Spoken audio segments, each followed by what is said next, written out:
vamos falar a respeito da fila agora, né? O tamanho, a dimensão do problema, né? Quando você falou do Faustão, que podia até criar aversão, porque não, na realidade foi o contrário, tá? Eu vi uma notícia essa semana que só pela questão de ser o Faustão a ser transplantado, aumentou em 148% os registros em cartório de pessoas que queriam doar. E a gente já está acostumado com essa rotina. Não sei se você se lembra, em 2005 eram 5 doadores por milhão de habitantes, era caótico, né? Eu lembro que eu e ele, poucos faziam Doppler transcraniano e exames complementares na cidade de São Paulo, e quando saía uma notícia de um doador ou alguém famoso que doou, recebeu um órgão, para a gente era um caos, né? Porque a gente trabalhava a madrugada toda, porque de repente a reportagem do Fantástico deixava todo mundo sensibilizado, todo mundo queria doar e a gente trabalhava sem parar, né? Eu não sei se você se lembra disso. Eu lembro que em 2005, no segundo semestre, nós tivemos apenas 2 doações de pulmão naquela época, pela falta de conscientização, pela falta de se conservar o paciente, etc. Vamos falar o que é gargalo no transplante ainda hoje, por que as filas são grandes, dá esse panorama aí para o nosso ouvinte. Só para você ter uma ideia, isso é um dado americano, né? Ou seja, está aqui. Isso eu falo em aula, está aqui no celular. Mas a cada 11 minutos, nos Estados Unidos, um novo nome é adicionado à lista de espera por um órgão. Em 1 hora, 5 ou 6 pacientes são adicionados à lista. A cada 24 horas, de 120 a 144 pacientes, novos pacientes, são adicionados na lista de transplantes dos Estados Unidos. Melhorar a qualidade de vida. Porque o órgão parou de funcionar. Ou seja, aqui no Brasil, eu acredito que, obviamente que a gente é pior, mas percentualmente a população, a gente deve adicionar pessoas também na lista. Então, a lista ela é enorme, eu já falei aqui o tamanho dela. Ou seja, 30 mil rim, 1.000 e pouco fígado, 300, 400 coração e por aí vai. Então, o grande gargalo hoje ainda é doador. Por que não temos doador? Aí é uma outra pergunta. Mas o grande gargalo é órgão disponibilizados para transplante, são o número de doadores. O Brasil é um país desigual, né? E a doação, como o Brasil, também é desigual. Existem estados que funcionam muito melhor e estados que funcionam muito pior. Então, por exemplo, Amapá, no ano passado, você teve 0 doadores. Nenhum. Mas o Amapá também não tem equipe de transplante. Então, tem Santa estado Catarina no Brasil... é o campeão, né? Santa Catarina é o campeão. Ou seja, hoje Santa Catarina tem 40 doadores por milhão de população por ano. Enquanto que São Paulo tem 25, o Brasil 16,5. E que já foi 7, já foi 10, hoje é 16,5. Então, a gente vem ao longo dos últimos 20 anos... Lembra que a criação do Sistema Nacional de Transplante foi em 1997. Então, nos últimos de lá para cá, e nos últimos 20 anos, tem melhorado bastante. Então, só para a gente ter uma ideia, e eu vou falar da Organização de Procura de Órgãos do HC. Isso, vai lá. Ou seja, um pouquinho. Quando eu entrei em 2005, a gente tinha num ano de 40 a 60 doadores de órgãos.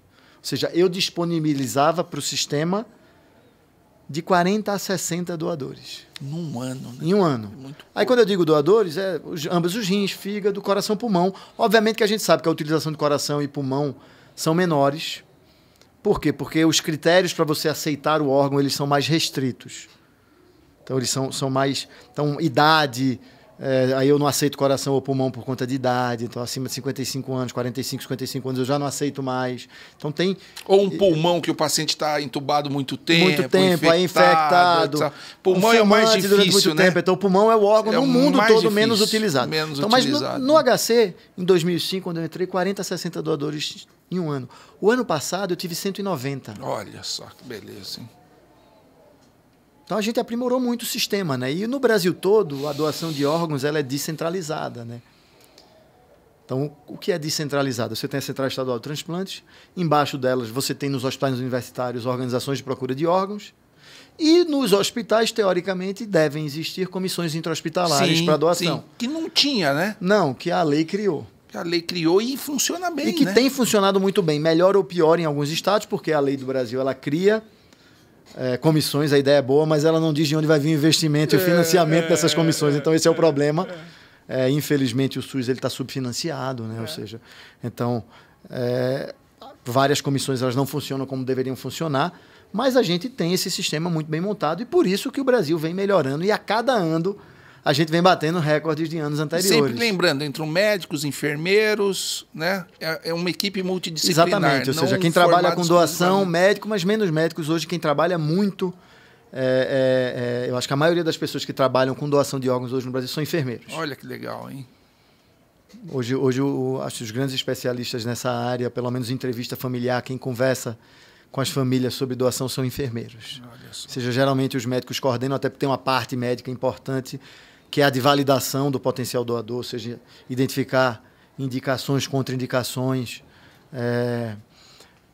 Mas eu acho que o enfermeiro, nesse contexto, ele é mais versátil.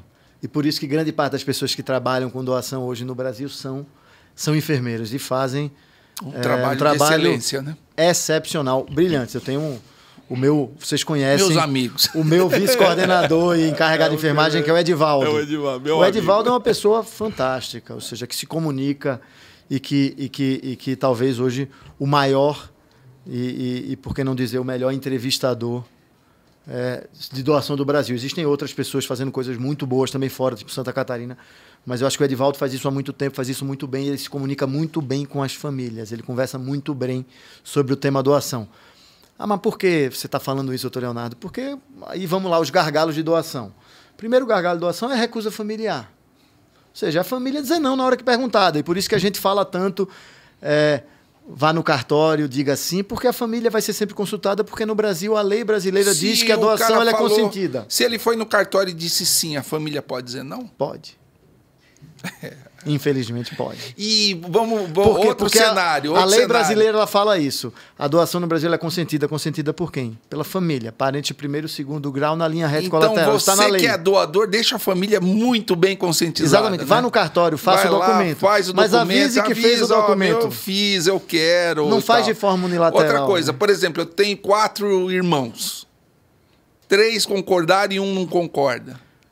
Isso é um problema. Isso é um problema, mas a gente tenta sempre chegar num consenso familiar. E na maioria das vezes a gente consegue. Um acordo bom, né? Exatamente. Dificuldade maior a gente tem, por exemplo, quando é criança, pais separados e que não se entendem. E aí um quer e o outro não. E eu preciso da assinatura dos dois. Isso. Então, se os dois não decidirem assinar, independente disso, eu não posso ir para frente com a doação, porque em pessoas que não têm competência legal para decidir, eu preciso da assinatura dos dois pais. Ou do responsável. Entendeu? Então, para crianças, você precisa da assinatura do pai e da mãe. Adulto, quem que entra? Pais e irmãos? Pais e irmãos, é linha reta colateral. É primeiro esposa, depois filhos, pais. Tá. Então, geralmente é isso e o efeito é sucessório. Então, o principal gargalo é o não? O não é um dos gargalos grandes, eu acho que sim. Eu acho que o não hoje é porque a recusa familiar no Brasil hoje gira historicamente em torno de 40%. É muita coisa. Né? Então, a cada 10 pessoas, quando perguntadas, 4 dizem não e 6 dizem sim. O brasileiro é muito bondoso, mas eu acho que aí existe a questão do entendimento, da compreensão da morte cerebral, que a gente já falou aqui bastante, e existe também a questão de você ter que tomar decisão numa hora de sofrimento extremo, né? Que é isso que a gente está falando aqui. Ou seja, você vai dizer sim para a doação ou não para a doação na hora que você está perdendo um ente querido, talvez a pessoa mais importante da sua vida. Seu filho, seu marido, seu pai, sua mãe. É isso. Então, é difícil dizer sim para a doação. E aí, a maioria das pessoas é apresentada esse conceito novo de morte cerebral nessa hora. Então, olha só como o entrevistador ele precisa ser cuidadoso ao abordar o tema doação com a família. Então, esse é o primeiro gargalo. O segundo gargalo aí vem ainda na identificação dos potenciais doadores, da morte encefálica. Diagnóstico, tudo isso. A gente ainda tem dificuldades. Ainda é gargalo. Ainda. Mas era muito mais. Né? Era muito maior. Então, só para vocês terem uma ideia, qual é o número de notificações estimados por milhão de população por ano de notificações de morte cefálica em um país? A gente acha que existem alguns trabalhos que mostram que gira em torno de 100. 100 notificações de morte encefálica por milhão de população por ano. Essa é a expectativa. Santa Catarina está fazendo isso, 100. E tem 40 doadores. Quando você vai para os dados do Brasil, a gente identifica 60. 60 notificações de morte cefálica por No HC, eu fiz o levantamento estatístico lá, 80. Então é um pouco melhor do que o Brasil, mas não é 100 ainda.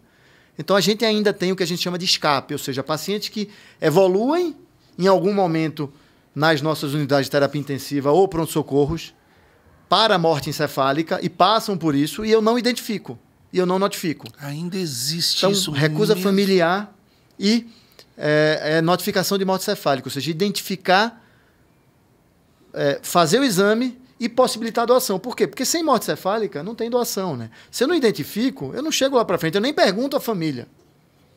A questão da parada cardíaca e de contraindicação médica menor, mas é outro gargalo também. Ou seja, se a equipe de saúde decidir não cuidar do falecido, paciente de morte cerebral, ele vai evoluir para parada cardíaca. Acabou, e aí eu né? não consigo também falar com a família. Ou, mais uma vez, quando eu chego para falar com a família, se deixou o paciente deteriorar, ou seja, se piorou o cuidado porque ele está morto, eu tenho 14 vivos porque eu vou cuidar de um morto. Isso hoje tem sido cada vez menos comum, graças a Deus, mas quando eu entrei na Organização de Procura de Órgãos era um problema maior. Hoje, graças a Deus, a maioria dos intensivistas já entendem a importância de cuidar do morto. Mudou bastante. Nossa, né? A terapia intensiva e assim, hoje os terapeutas... A MIB assumiu, abraçou isso. Hoje os intensivistas, de uma eles maneira muito legal, são né? super parceiros, e a maioria deles são super pró-doação, entendem isso, e quando a gente conversa, eles nos ajudam e muito. Então a terapia intensiva e a AMIB estão de parabéns, estão fazendo um belíssimo trabalho no Brasil com relação a isso. Só de pensar nas histórias do passado. Exatamente, né? Eu sou de outra época, né? Eu estou trabalhando com isso já há 20 anos aí quase. E a coisa melhorou muito. E vai melhorar mais. Então acho que hoje esses são os 3 gargalos grandes: recusa familiar, a questão da parada, contraindicação médica. Mas assim, a órgão ainda é um recurso escasso e a gente não vai acabar com a fila. Hoje tem países do mundo fazendo coisas bem diferentes do Brasil. Por exemplo, usando o órgão de HIV. Olha só. Porque será que é seguro usar ou não? Parece que sim é. E a gente acha que a legislação brasileira tem que mudar para permitir doação de pacientes HIV. Mas no Brasil ainda não é permitido por lei. Doação com coração parado. O que é doação com coração parado?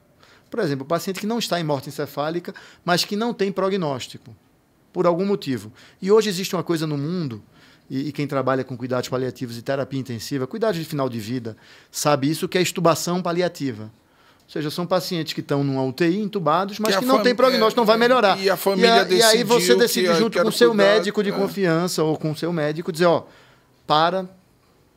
Isso Aqui é feito não muito vai. em países. Então você faz extubação terminal. Na Espanha, por exemplo, é utilizado isso. Olha só. Esses órgãos desses pacientes com extubação, você leva para fazer isso. Que assim, no pacientes centro cirúrgico. terminais que decidiu paliar, vai para o centro cirúrgico e tira. Olha só.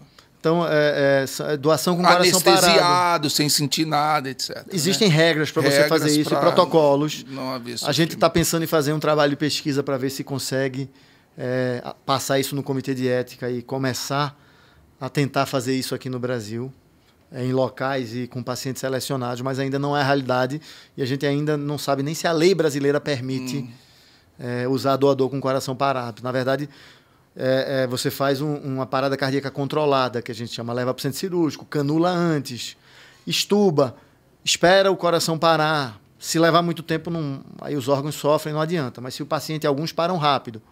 Então, ele para e aí você, em 3 a 5 minutos, dependendo do protocolo, se eu não me engano, no mundo, você declara o óbito e aí utiliza órgãos para transplante. Abre rápido, retira os órgãos e você consegue utilizar. Isso na Espanha, e por isso que a Espanha hoje tem 50 doadores por milhão de população por ano. A última palestra que eu vi era 35, alguma coisa assim. A gente achou que o teto era 40. A Espanha ultrapassou o teto. Então a gente está sempre... E aí, obviamente, que melhorar também a utilização, né? Ou seja, usar cada vez órgãos de pacientes com mais idade. Sim, porque as pessoas estão vivendo mais e tem muita gente inteira. Eu vi alguns artigos agora, e eu fui para o congresso da BTO, e de pessoas e transplantadores, um grupo da Universidade de Nova York que estuda muito isso, mostrando que dá para utilizar, sim, sem colocar em risco o receptor. Órgãos de pessoas de mais idade. Aqui no Brasil o limite é quanto para doação de idade? Não existe um limite, né? Mas assim, existe o que a gente sabe que as equipes, ou seja, por exemplo, depois de 75, é difícil você conseguir passar órgão para pacientes aqui em São Paulo, acima de 75 anos. Porque a maioria das equipes... já ficam completas. E a gente tem experiências do mundo dizendo que não dá. Então, a gente precisa começar a entender isso e utilizar mais também. Então, eu preciso diminuir recusa familiar, eu preciso identificar e diagnosticar mais morte encefálica e eu preciso diminuir, melhorar a utilização, né? Ou seja, chegar no limite do que eu posso usar mesmo. Ou seja, no limite, entendendo que existe uma linha, uma relação risco-benefício para o receptor. E eu preciso diminuir parada cardíaca, contraindicação, ou seja, melhorar o cuidado desses pacientes. E aí isso passa também por resolver o problema de escassez de leito de UTI. Hoje, infelizmente, alguns desses pacientes potenciais doadores estão ainda em macas de pronto-socorro e não deveriam. Eu vi muito. Infelizmente, todos deveriam ter um leito de unidade terapêutica para ser cuidado num ambiente controlado e receber a manutenção de seus órgãos adequadas, né? Porque não é mais manutenção da vida porque já está morto, mas dos órgãos de forma adequada.